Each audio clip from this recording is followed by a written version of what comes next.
So hi everyone, and again, thank you again, Stan, for having us at this talk. And as you mentioned, I'll be talking about explorative concept design. I hope you guys will enjoy this talk and find it informative. At any time, you of course feel like asking questions, or afterwards in the chat, please follow up. I'll be going through a framework that supports the argument of why it's a good idea to invest in the early stages of pre-production. It's a quite lightweight framework, so it's not something that will be very heavy to cover. So I'll go through first the framework, and afterwards I'll go through a case that we've made up for this particular event. And I hope that my slides changed. There you go. All right, so we'll start at theses. Now, it may seem quite obvious that this is a good idea, but the importance seems to be forgotten from time to time. And the fact is, if you get the foundation right and you commit to the importance of this statement, doing this will serve you well down the line. You'll end up giving your game the best start, and it will trickle down throughout your development phase. Now, I like to start somewhere completely different. I like using analogies to describe and to clarify context and give some perspective on the topic. So let's start by saying, you want to build a house, right? Where do you start when you build a house? It's a concept we're all familiar with. It's been done for thousands of years. So, of course, necessarily you'll start with some sort of need or an idea of both, and say, hey, I want to build a house. I have the need to build a house. Now, you of course the first thing you'd go to say, okay, I need to check my finances. Checking your finances is basically where you start saying, I know I don't have all the money to build a house, but I need to have some to get started, and then afterwards I'll start to look for finances other places.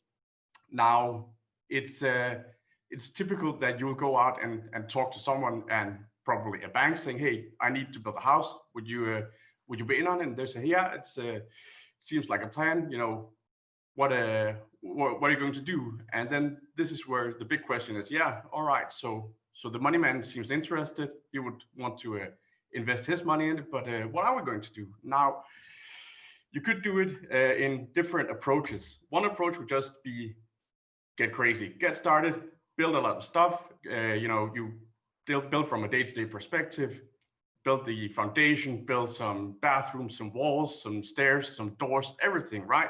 You just get going, and then you'll finance it. Every time you need something, you just go finance that particular part, do that, get on, finance the next thing, and so on, so on. But then again, how's the result going to be? Will it be great? Will you be done in time? Will you lose motivation? And what about the money man if you just do this day-to-day approach? Will the money man continue with you? Well, it's a big question. Now, another approach would be to be more structured about it. Start planning and defining what you want to build. Define your style, your materials, your design elements. What are the key features of what you're going to do? And you build this concept. You conceptualize the house that you're about to make and highlight the important elements so that you know exactly where you're going to go with it. And then you have the possibility to create a proper plan and to take that with you for the rest of the time, both to the money man and to everyone who's involved.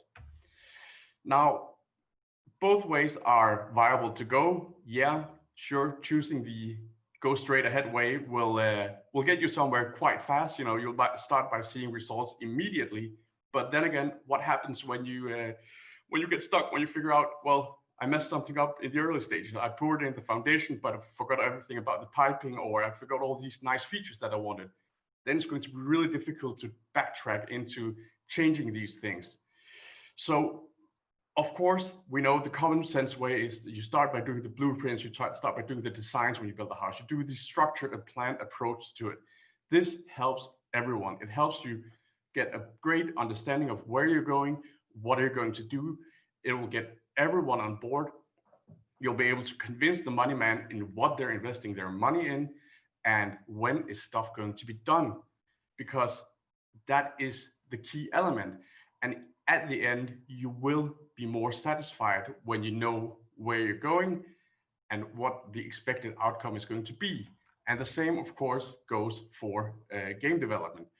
By investing in the early stages of pre-production and exploring and conceptualizing before your actual production, it's possible to actually achieve much clearer design directions, much better coherency in your game.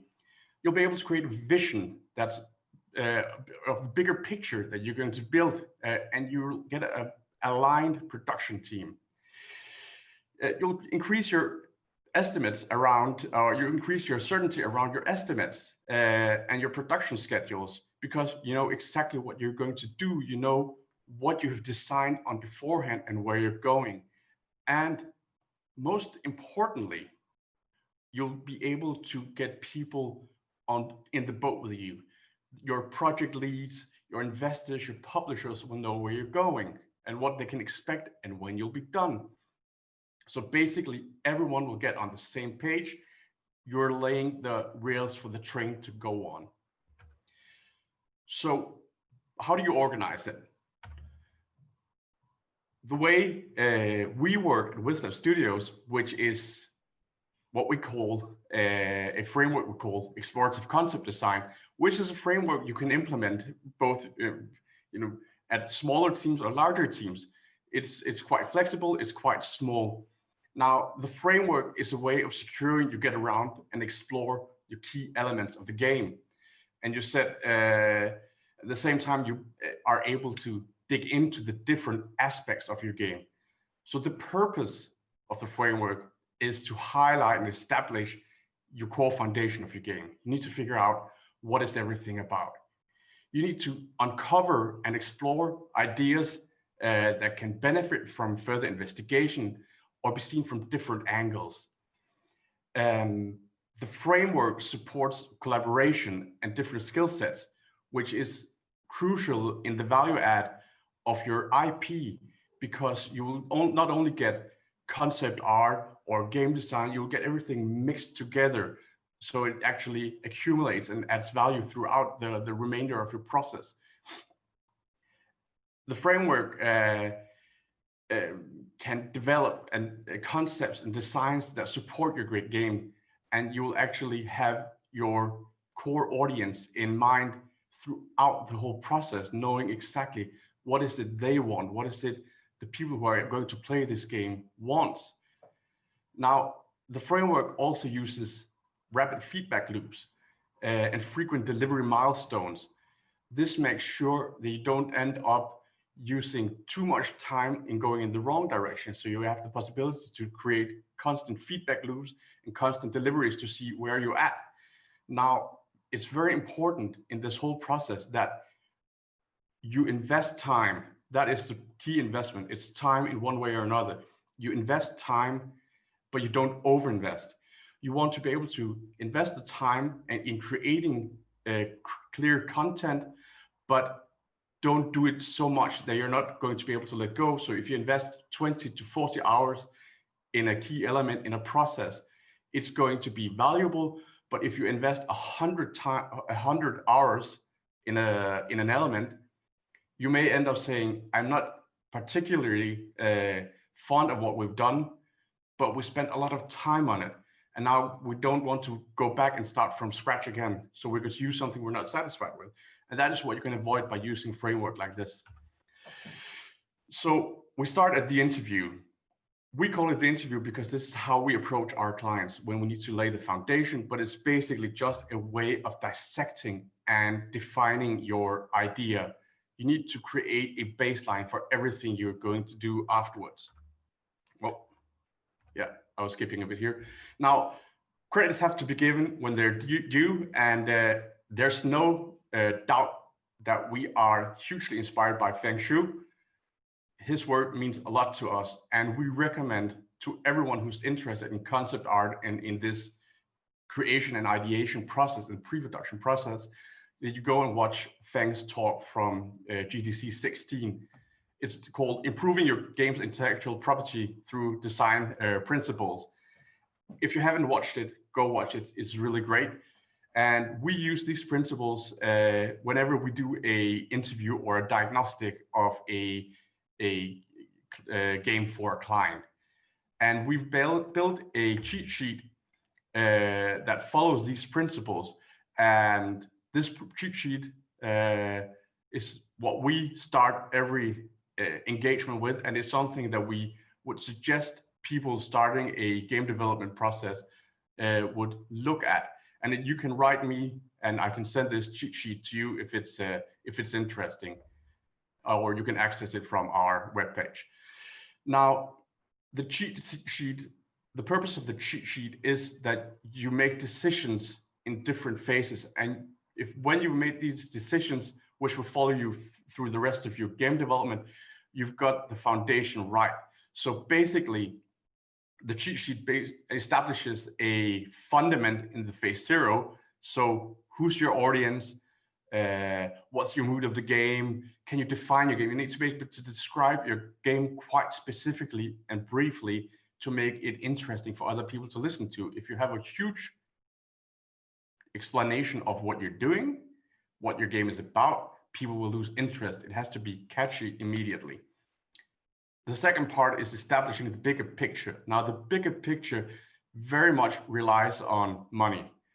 If you have a huge budget, you can of course go nuts and you can do all the exciting stuff that you want because there is almost no cap.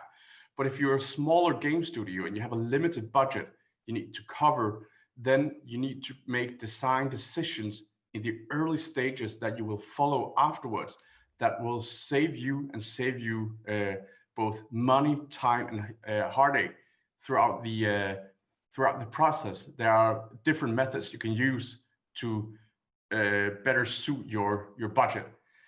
Now, afterwards, you need to design your contrasts. Your contrasts are what makes your game engaging. Engaging in the sense that what people remembers about your game, the great, ways you can express yourself throughout the game. These are the interesting contrasts you need to build up, and I'll go through examples of this in the case later.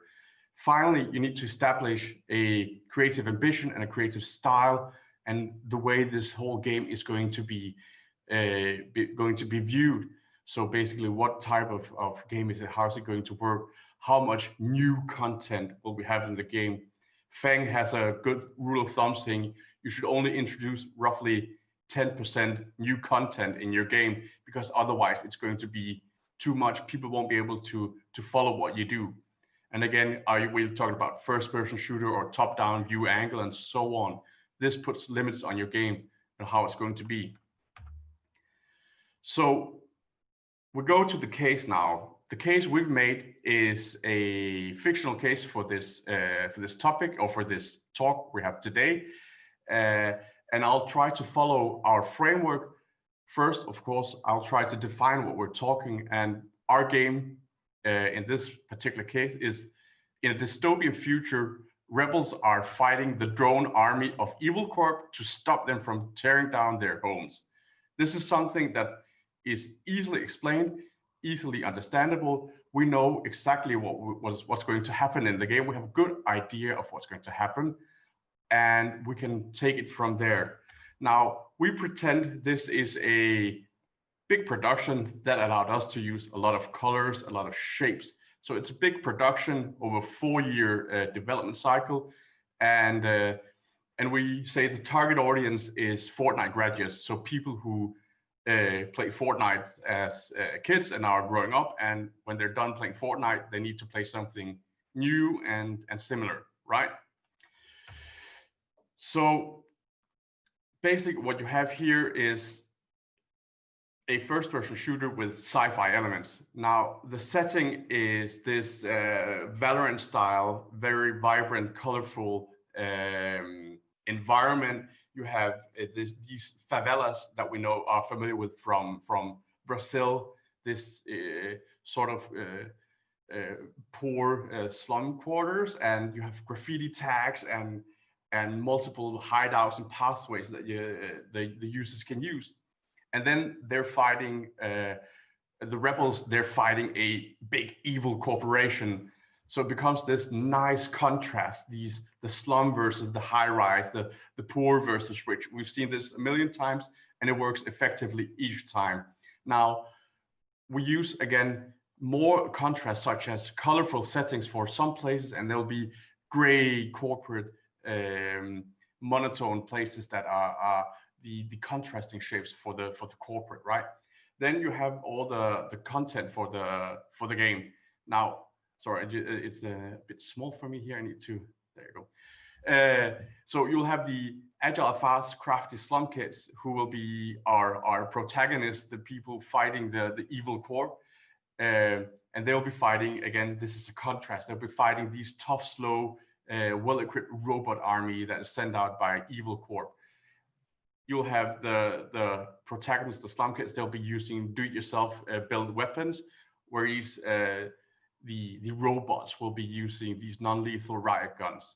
And again, a contrast is that you will have kids running around using parkour, jumping around, whilst the robot army will be grounded. They can't jump around, they can't climb on things, but they can call in air support with drones to fight the rebels.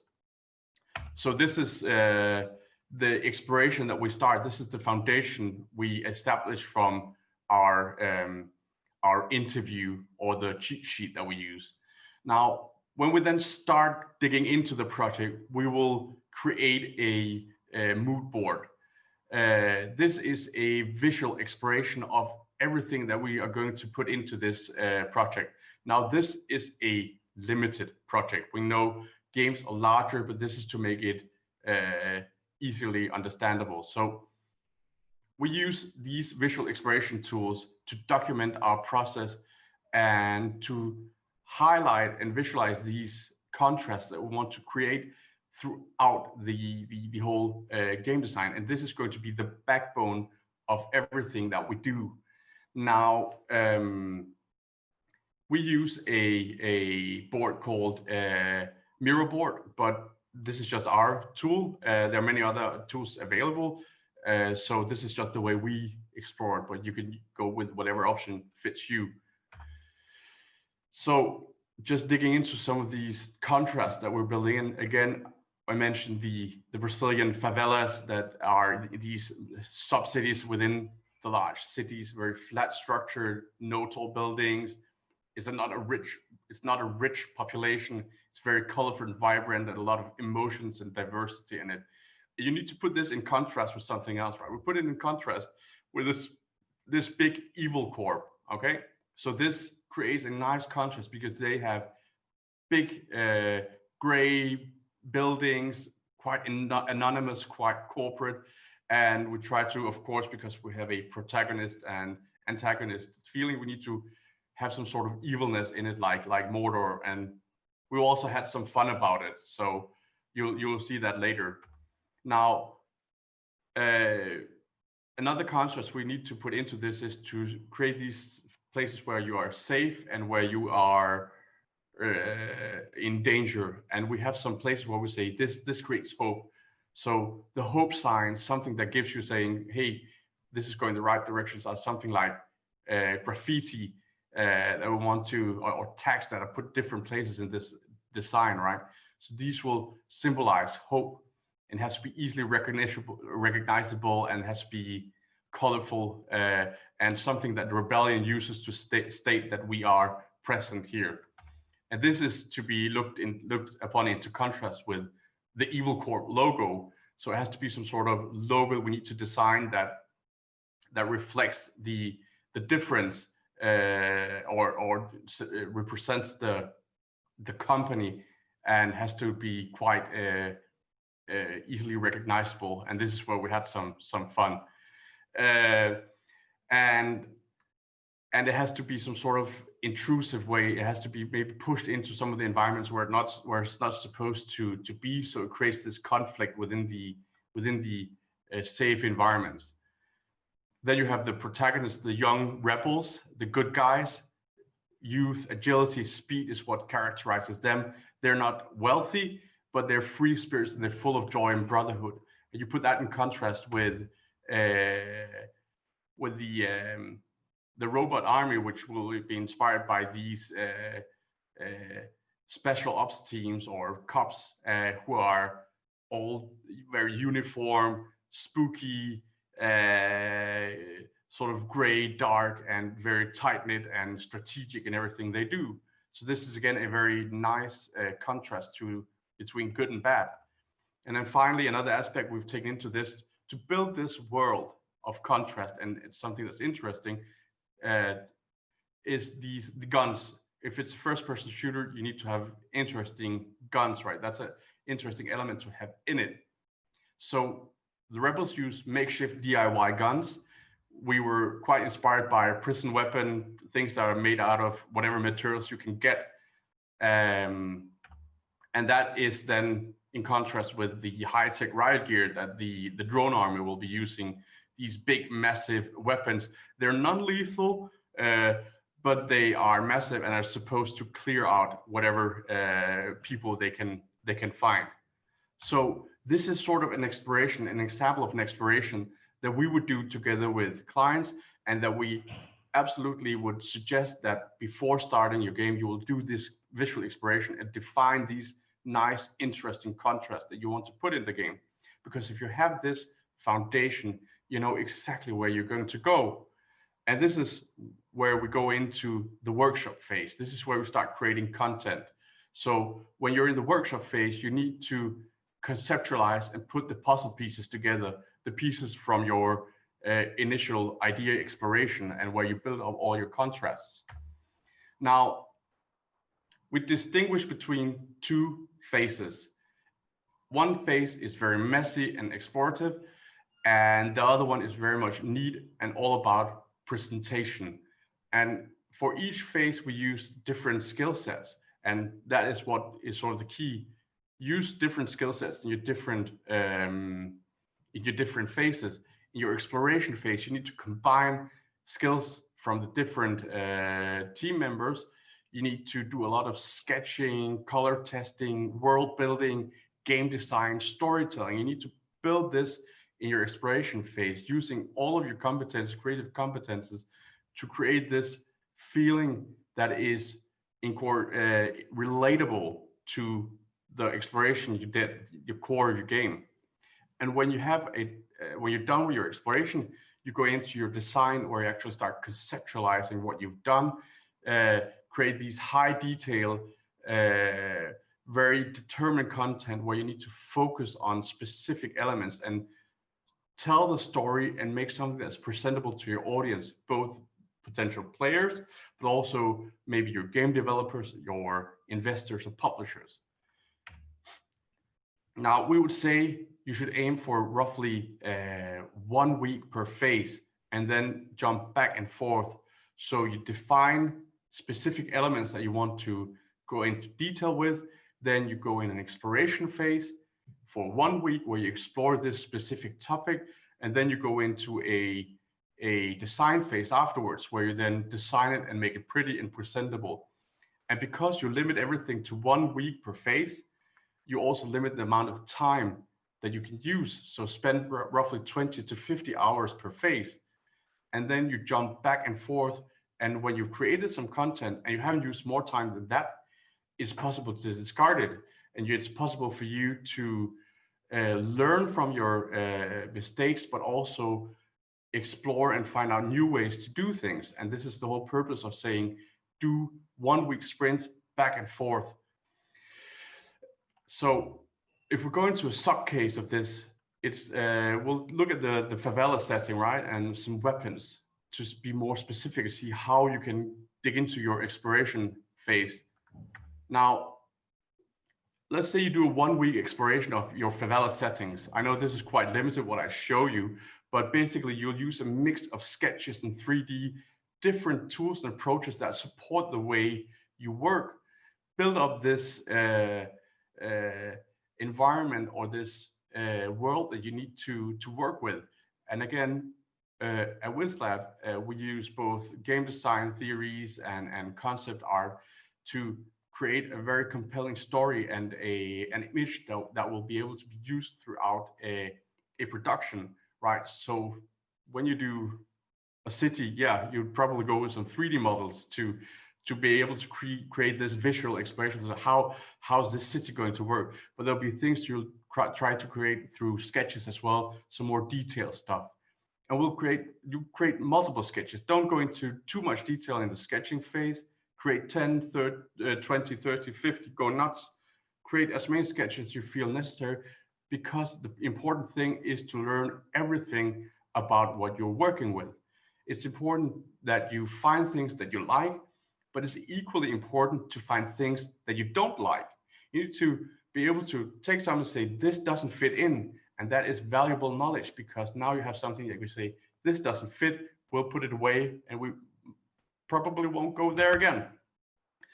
And this is the whole process of the exploration, to refine whatever you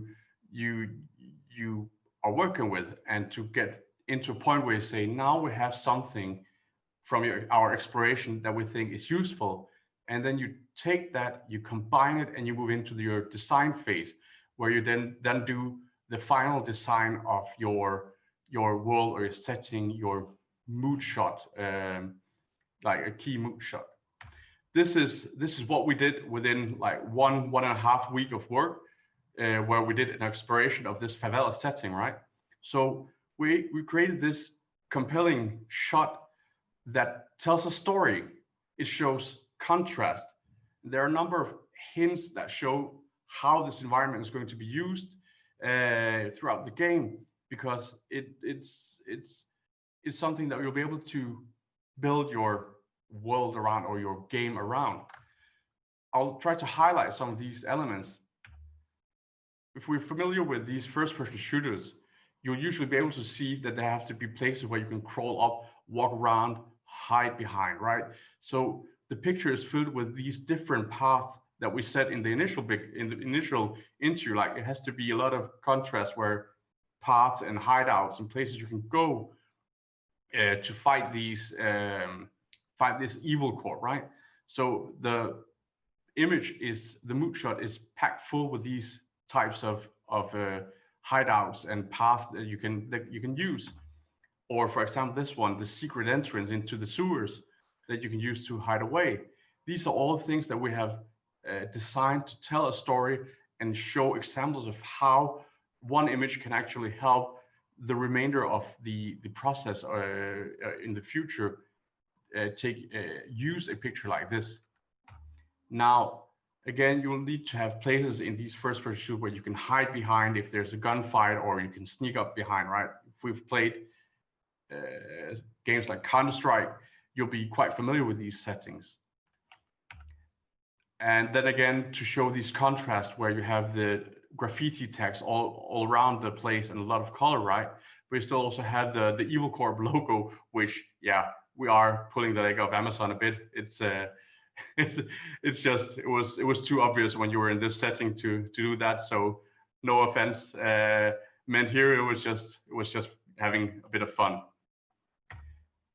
And this way you build this world around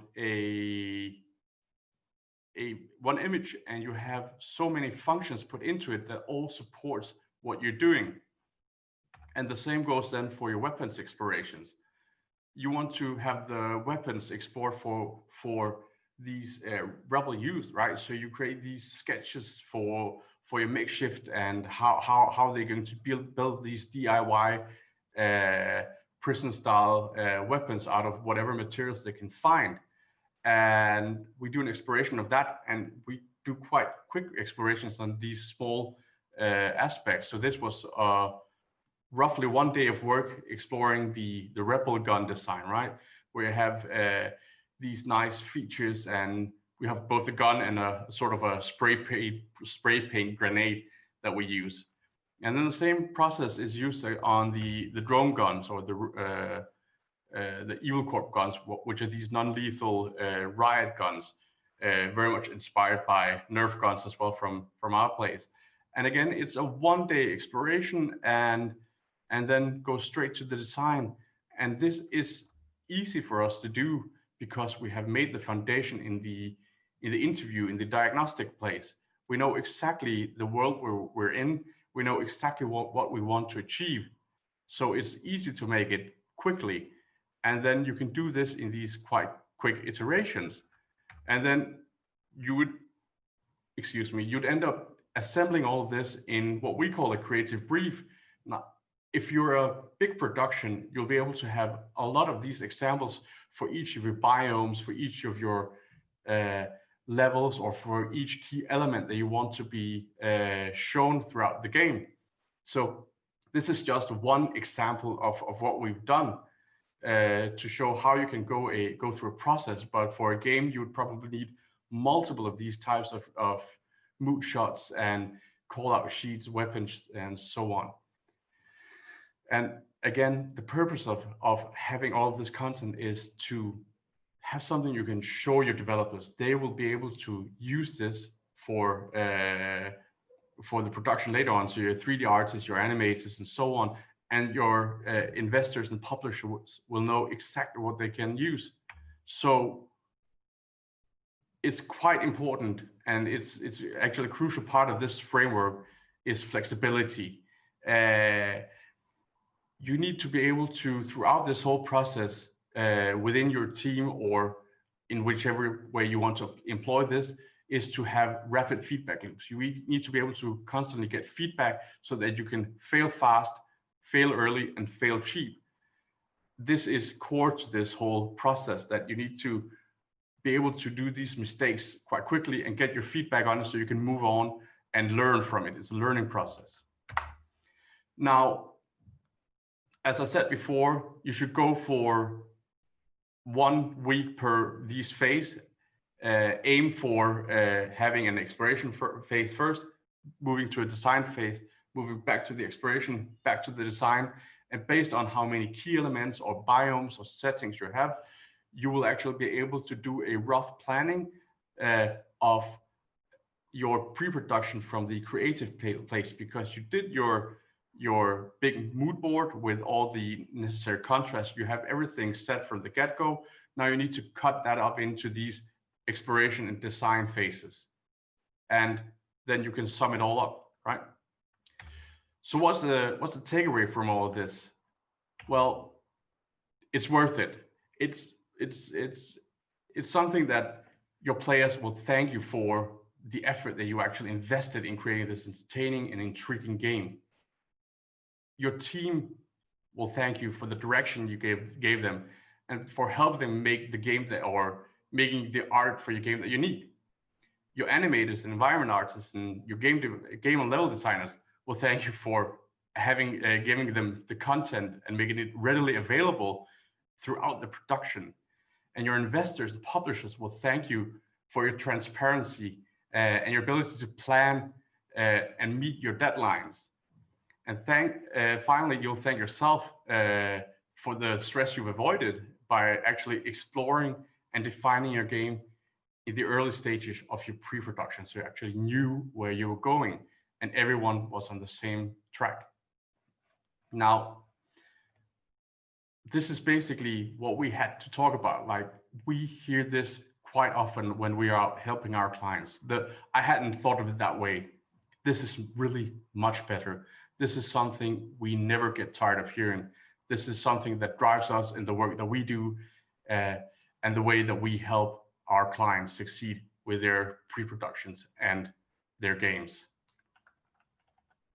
So that was it for me. Feel free to reach out, of course, and I hope it was interesting and that you learned something. Yeah, sure. Thank you. Thank you so much, Christian. It was really awesome. Thank you for this amazing ideas, thoughts for this sheets, and it's really, I think it's really value to our audience. We got some questions from the audience, but seems like your team already answered them in the chat. The question was, oh, okay, I can't see what is the board right, what is the board tool that you use? So it is Miro board. Okay, yeah, so this is the question your team just answered. answered. And it's quite useful because we use it both internally we can use it external with our clients to actually, when we have these rapid feedback loops and workshops together with clients, we can actually put up content, share content immediately, talk through things, and have everything visible at the same time. So you have this grand picture of what you're working with.